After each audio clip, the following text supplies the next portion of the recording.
Nature exists in a beautifully balanced cycle, every creature in perfect harmony with its habitat. From one sunrise to the next, Mother Earth conducts variations on the same beautiful melody, with every tiny being a key player in the orchestra of. Except mosquitoes. Mosquitoes, more than any other species, probably deserve not to exist. Why? Well, apart from being loud, annoying little bloodsuckers, just look at India. In a few months, dengue season will begin. And it will last all the way till the end of September. If you happen to get it, you'll develop a high fever. Your bones will ache so much that you'll want to rip them off. And there is a non-insignificant risk of hemorrhaging, organ failure, and death. Then you have other baddies like malaria, chikungunya, and Zika, all carried by mosquitoes. You can't kill mosquitoes. Hands, rackets, newspapers, brain surgery all work. And the last, especially, is a heady combination of fun and horror. But they're all slow. Chemicals work much better. The US managed to pretty much eliminate malaria by using DDT. But warmer countries were not that successful. And enough mosquitoes developed resistance that it remains a major problem. The use of DDT is something of a controversial issue. There are some people who believe that the benefits outweigh its risks, but that's something that you'll have to read up for yourself. Links in the description. Mosquitoes are estimated to kill 500,000 people every year, mostly through malaria. Now imagine if it was, say, leopards. Breaking news! Another 300,000 killed and eaten by leopards in 2020. More at 9. If that happened, would we be just sat here spraying stuff? Filling in puddles? No. We'd be up on our machans, guns in hand, channeling Jim Corbett with a terrified goat tied to a post on the ground. Or we'd be hanging out of helicopters with giant machine guns. Now, I know some of you must be like, come on, Zira, you know this. Unlike leopards, mosquitoes don't have intent. They just want to suck a little bit of blood and then go about their business. The diseases are just an unfortunate byproduct of this otherwise harmless interaction. Firstly, I think you're giving those little goblins too much credit. And secondly, listen to the buzzing of a lone mosquito late at night, and you might just hear it. Kill! Kill! Kill! In any case, I think if the issue were ever put to a vote, humanity would choose, by a wide margin, to cancel mosquitoes. She said it, the thing in the title. So let's take a ride on the helicopter of science and figure out how to rid ourselves of the greatest killer in all of history.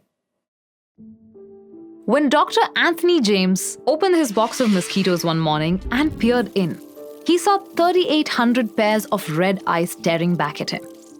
In just 2 generations, a mix of 2 red-eyed mosquitoes and 30 white-eyed mosquitoes, he had produced a brood of grandchildren that was uniformly red-eyed. Something that would be impossible just by chance. If you genetically modify an organism and let it loose within a species, then its enhanced/modified traits will slowly dissipate out of the population over time. So how did the mosquitoes in this experiment end up evil? It was because these mosquitoes had not only been genetically edited to have red eyes, but there was another modification that made them super spreaders of genes. Their DNA had been encoded with CRISPR. This CRISPR-Cas system is excellently described in this video as a genetic search and replace function. Like you took a fantasy novel and replaced the word sword with some other word. The modified DNA included instructions for making the Cas9 enzyme that acted as a genetic scalpel as well as a guide RNA. So when the recombination of the 2 parents' mosquitoes' DNAs took place, then the CRISPR-Cas9 enzyme and guide RNA were formed. The guide RNA took the Cas9 scalpel to the gene sequence, and Cas9 cleanly cut it out. Finally, the damaged gene repaired itself by mirroring the remaining gene from the modified parent. Thus, the Cas9 sequence, the guide RNA, and the desired trait will be encoded into the DNA of all the offspring instead of just a few. So instead of petering out like it would if you just added some genetically modified mosquitoes, the effect would continue through the population until in only a few generations, all the mosquitoes had red eyes. That's the magic of gene drive. Now, these red-eyed mosquitoes had been engineered with another trait as well. malaria resistance. And according to some estimates, if we could introduce 1% of these malaria-resistant mosquitoes to a local population, then in less than a year, all mosquitoes would become malaria-resistant. Or they could even be modified to have only male offspring, thus leading to their extinction after a few generations. In which case, our earlier example would be especially valid. With this technology, we could save millions of people. Now, there are some ethical questions when it comes to this. Do we have the right to kill one of nature's children? To possess an anti-life equation of sorts? Well, since in human society all rights stem from humans, I think this is probably something we can self-attest. But you also have the concern that this may lead to unintended consequences. We may even end up destroying the ecosystem and ourselves through some convoluted plot twist. But according to surveys, many believe that this would still be a price worth paying to get rid of the little ghouls once and for all. Okay, seriously. Some people have studied the matter and believe that there is no significant risk of major ecological damage. And saving 400,000 human lives is something that might be unethical to wait on for too long. Research in this area is accelerating. The gene drive technology and protocol to eradicate malaria is likely to be developed in the next 4 to 5 years. Kevin Isfeld, the professor who has been spearheading this gene drive, is also one of the people most involved in developing an ethical framework for its use. He is described as haunted in this article. And you can imagine why. CRISPR is a technology that people can experiment with in their home labs. DIY kits are selling online for genetically modified bacteria. And you need a very small number of genetically modified organisms to initiate a chain reaction that will transform the entire species. Currently, the best approach to stopping rogue scientists from decimating the ecosystem is deep and attentive prayer.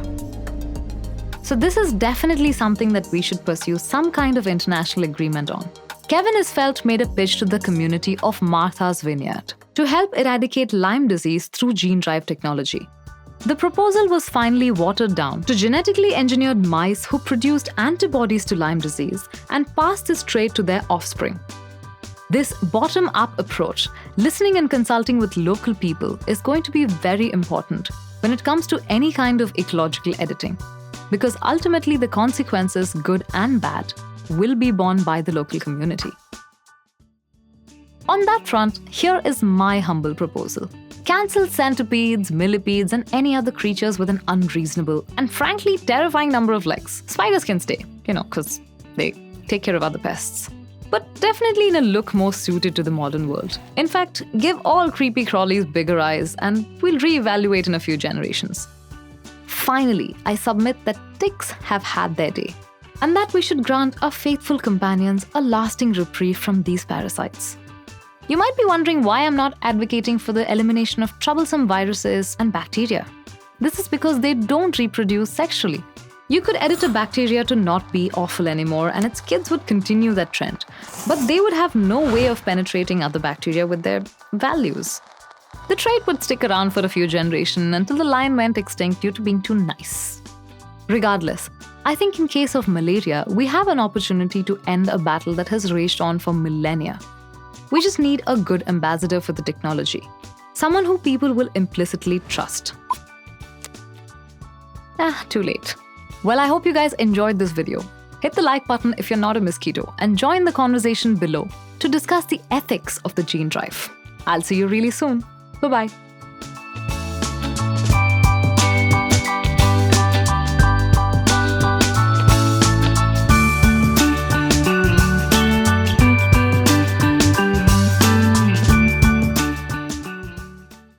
Well, mosquitoes did protect us from Alexander the Great. We'll have to give them that. Perhaps we don't see it yet, but mosquitoes are meta-protectors of the human civilization in some super bigger picture woods for the trees kind of way, raising biological barriers to war and conquest in order to let independent cultures develop, free from invasions by warlike tribes.